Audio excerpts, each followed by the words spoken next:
Good evening and welcome to the Business Day. I'm Andrea Chisholm. The Statistical Institute of Jamaica STATIN has reported slight changes in producer prices for November.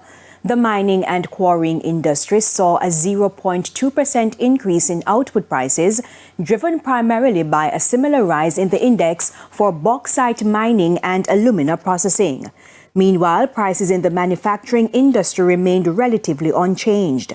A 2.2% decline for refined petroleum products caused by lower international petroleum prices offset a 0.5% increase in the food, beverages and tobacco group. That's the industry's largest segment. From November last year to November this year, the mining and quarrying industry recorded an 8.8% increase in its point-to-point index, fueled by a 9% rise in the bauxite mining and alumina processing group. The manufacturing industry saw a more modest 0.3% increase, driven by a 3.3% rise in food, beverages and tobacco. It was tempered by a 10.7% decline in refined petroleum products. Former NCB Financial Group Chief Executive Officer Patrick Hilton has been appointed chairman of West Indies Petroleum Limited. The announcement comes as the company, which controls nearly a third of Jamaica's fuel market, said it has spun off its retail and commercial fuel distribution business into a standalone company, WIP Energy. It's part of its growth strategy.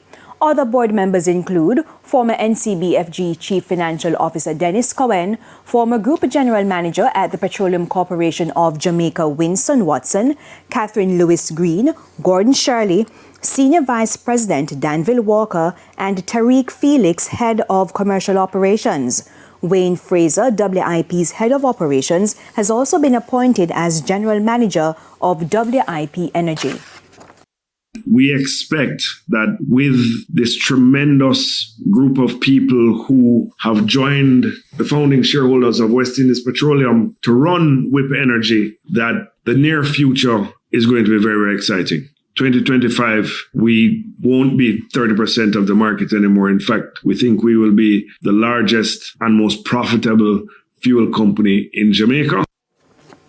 Banks and cambios are selling the American dollar for an average $156.39. The Canadian dollar is being sold for $110.49. $196.88 is the average value of the pound, while the euro is going for $166.84. To the stock market now. The JSE index advanced by 3,737 points to close at 325,188 points, while the junior market index advanced by 52 points to close at 3,692 points. Today, advancing stocks outnumbered declining shares by a margin of 2-1. The winners were led by Kingston Wharves, MFS Capital Partners, Margaritaville Turks, Sterling Investments US dollar shares, and First Rock Real Estate Investments. Blue Power Group led the losers, followed by Caribbean Flavors and Fragrances, Honeybun, Berger Paints, and Kintyre Holdings. 25 stocks traded firm. And that's it for the Business Day. I'm Andrea Chisholm. Good evening.